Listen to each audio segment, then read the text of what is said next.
El Niño ప్రభావంతో తెలంగాణ వ్యాప్తంగా వర్షపు జాడలేదు. దీంతో భూగర్భ జలాలు సైతం పడిపోతున్నాయి. వేసిన పంటలు ఎండిపోతుంటే రైతుల గుండెలు తల్లడిల్లిపోతున్నాయి. దీంతో ఇక లాభం లేదనుకున్న జోగులాంబ గద్వాల జిల్లా మనవపాడు మండలం పల్లెపాడు గ్రామస్తులు తమ పూర్వీకుల నాటి అస్త్రానికి పదును పెట్టారు. వానదేవుడిపై అలకపోనిన వరుణుని దింపే తెచ్చేందుకు ఊరిలోని మహిళా రైతులు, గ్రామ పెద్దలు కృష్ణానది చెంతకు చేరారు. నదీ తీరంలో ప్రత్యేక ప్రార్థనలు చేసి ఏకంగా 1001 బిందెల్లో కృష్ణా జలాన్ని సేకరించారు. అక్కడే బొడ్డెమ్మలు వేస్తూ వానలు కురవాలని ఆటపాటలు పాడుతూ కృష్ణమ్మను వేడుకున్నారు. మంగళ వాయిద్యాలు, డప్పు చప్పులు, బాజా భజంత్రీల నడుమ 101 కాడెద్దులతో పవిత్ర జలాల్ని మోస్తూ గ్రామంలోకి ఊరేగింపుగా ప్రవేశించారు. మహిళల భక్తి గీతాలు, జైత్రయాత్రను తలపించేలా సాగిన ఈ శోభాయాత్రతో గ్రామ వీధులన్నీ భక్తిభావంతో మురిసిపోయాయి. ఊరిలోకి తెచ్చిన పవిత్ర కృష్ణా జలాలతో గ్రామాన్ని పునీతం చేశారు. కరువు రక్కసిని తరిమి కొట్టేందుకు వరుసగా అభిషేకాలు నిర్వహించారు. కాశీ విశ్వనాథుని ఆలయం, ఆంజనేయ స్వామి ఆలయాల్లో ప్రత్యేక జలాభిషేకాలు చేశారు.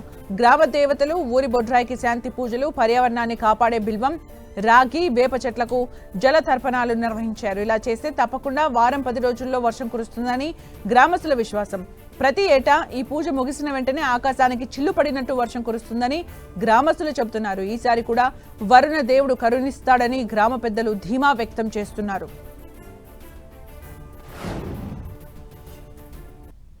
కృష్ణా జలాలు తీసుకొని వచ్చి కాడెద్దులు 101 కాడెద్దులతో 1001 బిందెతో ఊరి నుంచి ఆబోలో గోపాలంగా నదికి వెళ్ళి అక్కడి నుంచి స్నానాలు చేసి పూజలు ఆచరించి ఊళ్ళో శివాలయం, ఆంజనేయ స్వామి టెంపుల్, ఊళ్ళో ఉన్న గరగల దగ్గర మిగతా గ్రామదేవుల కానీ నీళ్లు పోసి వర్షం రావాలని చెప్పని కోరుకుంటున్నాం.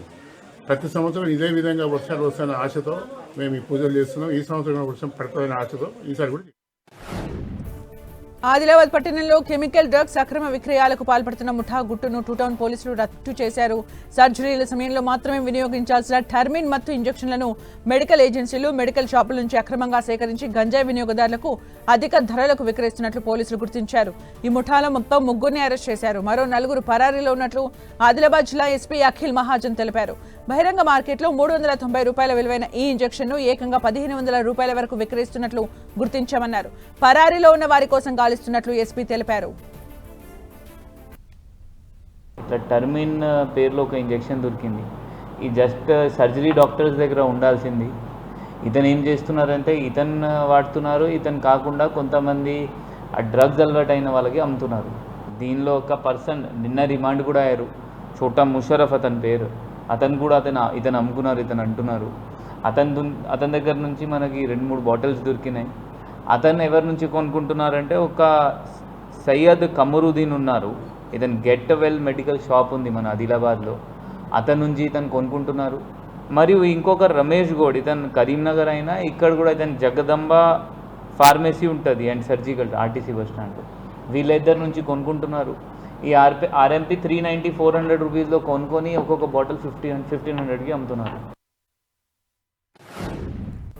ఆదిలాబాద్ జిల్లా భోరజ్ మండలం పిప్పర్వాడ టోల్ ప్లాజా వద్ద భారీ విమానం చూపరుల్ని ఆకట్టుకుంది. ఒడిశాకు చెందిన వ్యాపారి పాత విమానాన్ని కొనుగోలు చేశారు. దీంతో ఆ పాత విమానాన్ని భారీ ట్రాలీ ట్రక్ లో తరలిస్తున్నారు. ఈ నెల 3న ఢిల్లీ నుంచి ఒడిశాకు బయలుదేరిన ఆ ట్రాలీ ట్రక్ ఇవాళ ఆదిలాబాద్ జిల్లాకు చేరుకుంది. భారీ విమానాన్ని ప్రజలు ఆసక్తిగా తిలకించారు.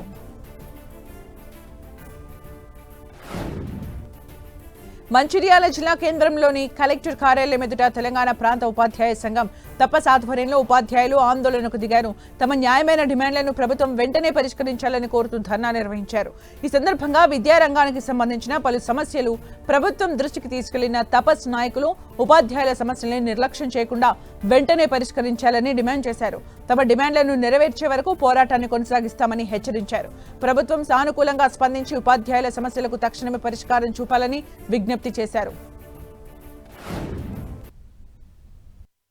అసలైనటువంటి విషయాలను పక్కన పెట్టి హెల్త్ కార్డ్ అనే ఇష్యూను ముందుకు తీసుకొచ్చి ఎలాంటి ఇన్ఫర్మేషన్ ఇవ్వకుండా జీతంలో 1.5% కటింగ్ చేసుకొని ఎలాంటి నియమ నిబంధనలు లేకపోవడం, ఇంకా దీనికి అదనంగా టెట్ అనేటటువంటి ఇన్ సర్వీస్ టీచర్లకు టెట్ పెట్టి అది న్యాయబద్ధంగా లేకుండా అందరికి సమానమైనటువంటి అర్హత మార్కు కాకుండా అది కులాల వారీగా రిజర్వేషన్లు ఇన్ సర్వీస్ వాళ్ళకు కూడా పెట్టడం, అది న్యాయంగా లేకపోవడం, ఇలాంటివన్నింటినీ సరిచేసి ఉపాధ్యాయుల యొక్క సమస్యలు వెంటనే పరిష్కరించాలని చెప్తూ ఇవాళ జిల్లా వ్యాప్తంగా మొత్తం రాష్ట్ర వ్యాప్తంగా ఉన్న అన్ని జిల్లాలలో తపస్ తరపున ధర్నా.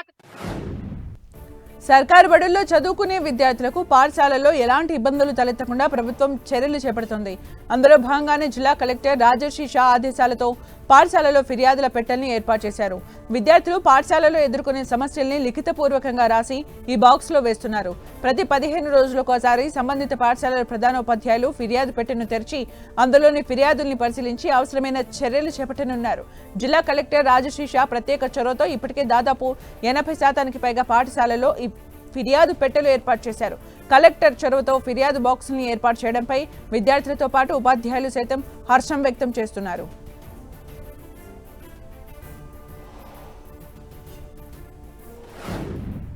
ప్రపంచ జనాభా దినోత్సవ కార్యక్రమంలో భాగంగా ఆదిలాబాద్ లో అవగాహన ర్యాలీ నిర్వహించారు. జనాభా నియంత్రణపై క్షేత్రస్థాయిలో ప్రజలకు అవగాహన కల్పిస్తూ జనాభా పెరుగుదల వల్ల కలిగే దుష్పరిణామాలను వివరించాలని డిఎంహెచ్ఓ డాక్టర్ సాధన సూచించారు. పెరిగిపోతున్న జనాభాతో అవసరాలు తీరడం కష్టంగా మారుతోందని అన్నారు. జనాభా నియంత్రణ వంటి ముఖ్యమైన అంశాలపై అవగాహన కల్పిస్తున్నామన్నారు. పశ్చిమ గోదావరి జిల్లా భీమవరం కలెక్టరేట్ దగ్గర తీవ్ర ఉద్రిక్తత నెలకొంది. సమస్యల్ని పరిష్కరించాలంటూ ఉపాధ్యాయులు కలెక్టరేట్ ముట్టడికి దిగారు. దీంతో ఉద్యోగులెవరూ లోపలికి వెళ్లకుండా గేట్లను దిగ్బంధించారు అధికారులు. చివరకు జిల్లా జాయింట్ కలెక్టర్ వాహనాన్ని సైతం లోపలికి వెళ్లకుండా అడ్డుకోవడంతో పరిస్థితి ఉద్రిక్తతకు దారితీసింది. దీంతో రంగంలోకి దిగిన పోలీసులు ఆందోళనకారుల్ని చెదరగొట్టేందుకు ప్రయత్నించారు. నిరసనలో పాల్గొన్న ఉపాధ్యాయులను పోలీసులు అరెస్ట్ చేశారు. ఈ క్రమంలో పోలీసులకు ఉపాధ్యాయులకు మధ్య తీవ్ర తోపులాట జరిగింది. ఉపాధ్యాయుల నిరసనకు మద్దతుగా వచ్చిన పీడీఎఫ్ ఎమ్మెల్సీ బొర్రా గోపిమూర్తిని సైతం పోలీసులు అడ్డుకున్నారు. ప్రభుత్వం ఉపాధ్యాయుల న్యాయమైన డిమాండ్లను తక్షణమే పరిష్కరించాలని ఎమ్మెల్సీ గోపిమూర్తి డిమాండ్ చేశారు. లేని పక్షంలో భవిష్యత్తులో ఉద్యమాన్ని మరింత తీవ్రతరం చేస్తామని హెచ్చరించారు. అంబేద్కర్ కోనసీమ జిల్లా కలెక్టర్ కార్యాలయం ఎదుట అన్నదాతలు ఆందోళనకు దిగారు. కోనసీమ రైతు పరిరక్షణ సమితి ఆధ్వర్యంలో ఆందోళనకు దిగిన రైతులు 45 రోజులు గడిచినా అధికారులు పంటలకు నీరివ్వడం లేదంటూ ఆరోపించారు. నీరు లేక నారుమడులు ఎండిపోతుంటే ప్రజా ప్రతినిధులు అధికారులు పట్టించుకోవడం లేదంటూ రైతులు ఆగ్రహం వ్యక్తం చేశారు. తక్షణమే నీరు అందివ్వకపోతే క్రాప్ హాలిడే చేస్తామని హెచ్చరించారు రైతులు. అధికారులు ప్రజాప్రతినిధులు కోనసీమను ఎడారి సీమగా చేస్తున్నారు అంటూ ఆగ్రహం వ్యక్తం చేశారు. కోనసీమలో ఉన్నామో అనంతపురంలో ఉన్నామో తెలియడం లేదంటూ రైతులు ఆవేదన వ్యక్తం చేశారు. తక్షణమే కాలువలకు నీరు అందివ్వకపోతే క్రాప్ హాలిడే ప్రకటించి ఆందోళన ఉధృతం చేస్తామని కోనసీమ రైతు పరిరక్షణ సమితి హెచ్చరించింది. మరి అమలాపురం ముక్కామల నడిపూడి లాక్ మధ్యన రిటైనింగ్ వాల్ పనులు జరుగుతున్నప్పుడు ఆ రిటైనింగ్ వాల్ కట్టడానికి తవ్విన మట్టినట్ల పంట కాలంలో పోసేయారు. ఈ మట్టి అంతా కూడా సాగునీటి ప్రవాహానికి అడ్డుగా ఉండి టైలెండ్ ప్రాంతానికి ఈ రోజుకి మాకు నీరు రాలేదు. నారుమళ్ళు 50% కూడా పోయలేదు. పోసిన నారుమళ్ళు ఎండిపోతున్నాయి. అలాగే చేపల చెరువులు కూడా ఎండిపోతా డివో వచ్చేసి చాలా నష్టపోతా ఉన్నారు. మరి ఇరిగేషన్ అధికారులు రైతులకు సాగునీటిని అందించకుండా 45 రోజులు అయినప్పటికీ కూడా ఈ డిఈ గారు దీనికి ప్రధాన బాధ్యత తీసుకోవాలి. అలాగే జిల్లా మేజిస్ట్రేట్ కలెక్టర్ గారు కూడా దీనికి ప్రధాన బాధ్యత తీసుకోవాలి. నెల్లూరు జిల్లా కలువాయి మండలం ఉయ్యాలపల్లి గ్రామంలో ఆలయ ప్రవేశం వివాదం ఉద్రిక్తతకు దారితీసింది. బండ్లమ్మ గుడిలోకి దళితులకు ప్రవేశం లేదంటూ అడ్డుకుని కులం పేరుతో దూషిస్తూ తనపై దాడి చేశారని గ్రామానికి చెందిన పామర్తి పెంచలయ్య కలువాయి పోలీస్ స్టేషన్లో ఫిర్యాదు చేశారు. దీంతో పోలీసులు ముగ్గురిపై ఎస్సీ ఎస్టీ అట్రాసిటీ చట్టం కింద కేసు నమోదు చేసి దర్యాప్తు చేపట్టారు. ఘటనతో గ్రామంలో ఉద్రిక్త పరిస్థితులు నెలకొనడంతో పోలీసులు పికెట్ ఏర్పాటు చేసి శాంతి భద్రతలు కట్టుదిట్టం చేశారు.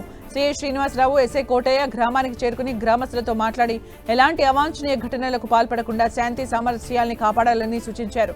ఘటనపై అన్ని కోణాల్లో విచారణ కొనసాగుతోందని ఎస్ఐ కోటయ్య తెలిపారు.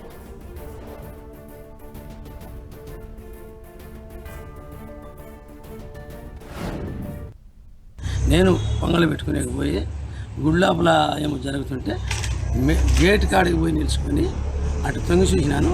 అంతలేగా నా మీద దాడి చేసింది. ముగ్గురు మనుషులు దాడి చేసి నన్ను కొట్టి, ఒకడు ఎదురు మీద కూర్చున్నాడు, ఒకడు ఈ సంపాదించాడు, ఒకడు కాళ్ళే తంతా ఉన్నాడు. మరి నా కొడుకు తిట్టి నన్ను కించపరిచే అవమానం. శ్రీకాకుళం జిల్లా పలాస కాశీబుగ్గ మున్సిపాలిటీ పరిధిలో వీధి దీపాలు లేక ప్రధాన రహదారులు చీకటిమయంగా మారుతున్న అధికారులు మాత్రం నిమ్మకు నీరెత్తినట్లు వివరిస్తున్నారని పట్టణ ప్రజలు వాహనదారులు తీవ్ర అసహనం వ్యక్తం చేస్తున్నారు. ముఖ్యంగా కోసంగిపురం సమీపంలోని జాతీయ రహదారి నుంచి పట్టణంలోకి వచ్చే సుమారు 2 కిలోమీటర్ల ప్రధాన రహదారి పూర్తిగా అంధకారంలో మునిగిపోయిందని వాపోతున్నారు. ప్రధానమైన రోడ్డుపై ఒక్క వీధి దీపం కూడా వెలగకపోవడంతో రాత్రి వేళల్లో వాహనదారులు ప్రాణాలు గుప్పిట్లో పెట్టుకుని ప్రయాణించాల్సి వస్తోందని తెలిపారు. ఈ మార్గంలో నిత్యం ఏదో ఒక చోట రోడ్డు ప్రమాదాలు జరుగుతూనే ఉన్నాయని తక్షణమే అధికారులు స్పందించి వీధి దీపాలు ఏర్పాటు చేయాలని డిమాండ్ చేశారు. రాత్రి సమయాల్లో ఈ రహదారి గుండా లారీలు సైతం వస్తున్నటువంటి పరిస్థితి ఉంది. ఎదురుగా ఉన్నటువంటి చిన్న చిన్న వెహికల్స్ కానీ పాదాచారులకు కనిపించినటువంటి పరిస్థితి ఉంది. ఇటువంటి పరిస్థితిలో పలాస కాశీబుగ్గ మున్సిపాలిటీకి అత్యధిక ఆదాయం సమకూరుస్తున్న, నిత్యం ప్రమాదాలు జరుగుతున్న ఈ ప్రాంతంలో లైట్లు ఏర్పాటు చేయడంలో మున్సిపాలిటీ అధికారులు పూర్తిగా విఫలమవుతున్నారు. రహదారి ప్రమాదాలను దృష్టిలో పెట్టుకొని కోసంపురం జంక్షన్ నుండి పెట్రోల్ బంక్ వరకు ఉన్న రహదారి గుండా లైట్లు ఏర్పాటు చేయాలని చెప్పేసి డిమాండ్ చేస్తా ఉన్నాం. రంగారెడ్డి జిల్లా ఆదిబట్ల పోలీస్ స్టేషన్ పరిధిలో భారీ మొత్తంలో రేషన్ బియ్యం పట్టుకున్నారు పోలీసులు. పక్కా సమాచారంతో విజిలెన్స్ ఎన్ఫోర్స్మెంట్ డిపార్ట్మెంట్ ఆధ్వర్యంలో అధికారులు 3 వాహనాల్లో తరలిస్తున్న 850 క్వింటాలు రేషన్ బియ్యం, గోధుమలు స్వాధీనం చేసుకున్నారు. అలాగే నాదర్గుల్ సమీపంలోని ఇండస్ట్రియల్ ఏరియాలోని మారుతి ఇండస్ట్రీస్ గోదాంలో నిల్వ ఉంచిన రేషన్ బియ్యంను స్వాధీనం చేసుకున్నారు. గత కొన్ని నెలలుగా గుట్టుచప్పుడు కాకుండా ఈ దందా నడుస్తున్నట్లు అధికారులు గుర్తించారు. ఈ ఘటనలో 4 వ్యక్తులను అదుపులోకి తీసుకున్న ఆదిబట్ల పోలీసులు కేసు నమోదు చేసి దర్యాప్తు చేస్తున్నారు.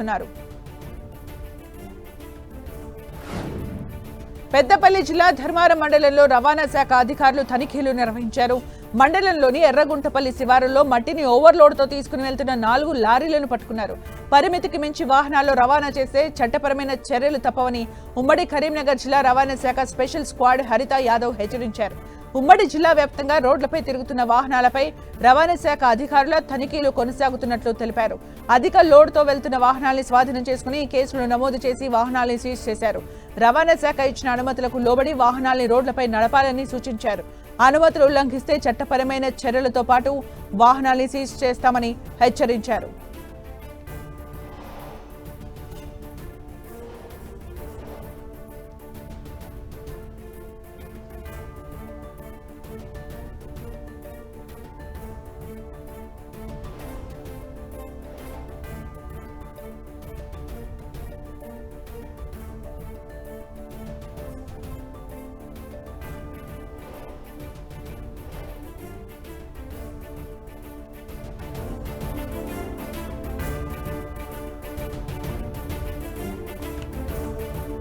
మున్సిపాలిటీలోని 11వ వార్డులో సర్ ప్రక్రియను జిల్లా collector Pratima Singh, RDO, municipal commissioner, ward కౌన్సిలర్లతో కలిసి పరిశీలించారు.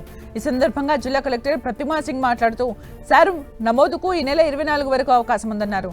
ఇప్పటికే మెదక్లో 53% సర్ ప్రక్రియ నమోదైందని తెలిపారు. 4,55,000 మంది ఓట్లు కలిగిన మెదక్ జిల్లాలో 55% సర్ నమోదు శాతాన్ని పూర్తి చేశామన్నారు కలెక్టర్. సర్ సిబ్బంది ప్రతి ఇంటికి వెళ్లి ప్రజలకు ఎఫ్ఐఆర్ ఫారాలు అందజేయడంతో పాటు వాటిని పూర్తి చేయించేందుకు ప్రత్యేక దృష్టి సారించాలని ఆదేశించారు. మెదక్ పట్టణంలో SIR process, special intensive revision ప్రాసెస్లో భాగస్వామ్యం చేయడం జరిగింది. సో దీంట్లో భాగంగా మన వార్డ్ నెంబర్ 11లో ఉన్న పోలింగ్ స్టేషన్లో బిఎల్ఓతో పాటు లోకల్ కౌన్సిలర్, ఈఆర్ఓ, ఏఈఆర్ఓ అందరూ పార్టిసిపేట్ చేశారు. సో ఇక్కడే వచ్చిన ఎన్యూమరేషన్ ఫామ్స్కి డిజిటైజేషన్ ఎలా చేస్తున్నాము, దాంట్లో ఏవైనా ఇష్యూస్ వస్తున్నాయా, డీటెయిల్స్ 2002లో ఉన్న ఓటర్ జాబితాలు డీటెయిల్స్ కరెక్ట్ ఉన్నాయా లేదా అది మొత్తం చెక్ చేసి ఫోటో కరెక్ట్ వస్తుందా లేదా, ఐడి కరెక్ట్ ఉందా లేదా అది అంతా చెక్ చేయడం జరిగింది. యాదాద్రి జిల్లా అడ్డగూడూరు పోలీస్ స్టేషన్లో పోక్సో కేసు నిందితుల్ని వదిలేశారు పోలీసులు. ఇటీవల మైనర్ బాలిక ఇంట్లోకి గోడ దూకి వచ్చి అఘాయిత్యానికి పాల్పడిన నిందితుడిపై బాలిక తల్లిదండ్రులు పోలీసులకు ఫిర్యాదు చేశారు. అయితే నిందితుడిపై పోక్సో కేసు పెట్టిన పోలీసులు రిమాండ్ చేయకుండా వదిలేశారన్న ఆరోపణలు వెల్లువెత్తుతున్నాయి. పోలీస్ స్టేషన్కు వచ్చి బయటకు వచ్చిన నిందితుడు బాలికను కిడ్నాప్ చేసి తీసుకెళ్లాడు. దీంతో బాలిక తల్లిదండ్రులు తీవ్ర భయాందోళనకు గురవుతున్నారు. పారిపోయిన నిందితుడి కోసం పోలీసులు గాలిస్తున్నారు.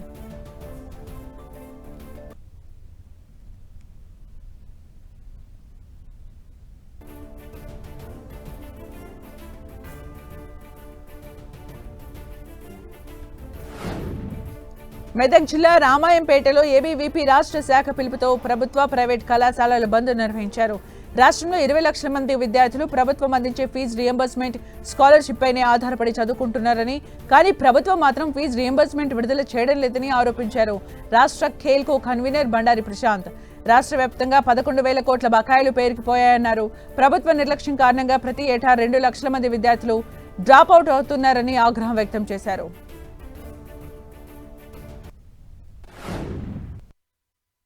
ఈరోజు ఏబీవీపీ రాష్ట్ర శాఖ పిలుపు మేరకు ఈరోజు రాష్ట్ర వ్యాప్తంగా కళాశాలల బంద్ కార్యక్రమాన్ని ఏబీవీపీ తీసుకుంది. ఈ బంద్ ఎందుకంటే తెలంగాణ రాష్ట్ర వ్యాప్తంగా ఈ కాంగ్రెస్ ప్రభుత్వము పేద మధ్యతరగతి విద్యార్థులకి విద్యను దూరం చేసే పరిస్థితి తెలంగాణ రాష్ట్రంలో నెలకొంది. ఈరోజు 11,000 కోట్ల స్కాలర్షిప్ ఫీ రియంబర్స్మెంట్లను ఇంతవరకు రాష్ట్ర ప్రభుత్వం విడుదల చేయకపోవడము సిగ్గుచెడు. తన దగ్గరనే పెట్టుకున్న విద్యాశాఖ మంత్రి ఉన్నటువంటి సీఎం రేవంత్ రెడ్డి వెంటనే పేద మధ్యతరగతి విద్యార్థులందరికీ స్కాలర్షిప్ రియంబర్స్మెంట్లను వెంటనే విడుదల చేయాలని చెప్పేసి ఏబీవీపీ డిమాండ్ చేస్తుంది. హైదరాబాద్ జూబ్లీహిల్స్ నియోజకవర్గంలోని బోరబండ వినాయక్ నగర్ లో ఎమ్మెల్యే నవీన్ యాదవ్ తో కలిసి బస్తీ దవాఖానాను పరిశీలించారు మంత్రి పొన్నం ప్రభాకర్. బస్తీ దవాఖానాలో రోగులకు అందుతున్న చికిత్స వివరాలు అడిగి తెలుసుకున్నారు. అనంతరం స్వయంగా మంత్రి Ponnam Prabhakar sugar test, blood test, BP test చేయించుకున్నారు. బస్తీ దవాఖానాలో రోగులకు అవసరమైన అన్ని రకాల పరీక్షలు లేదు అనకుండా చేయాలని అధికారులను ఆదేశించారు.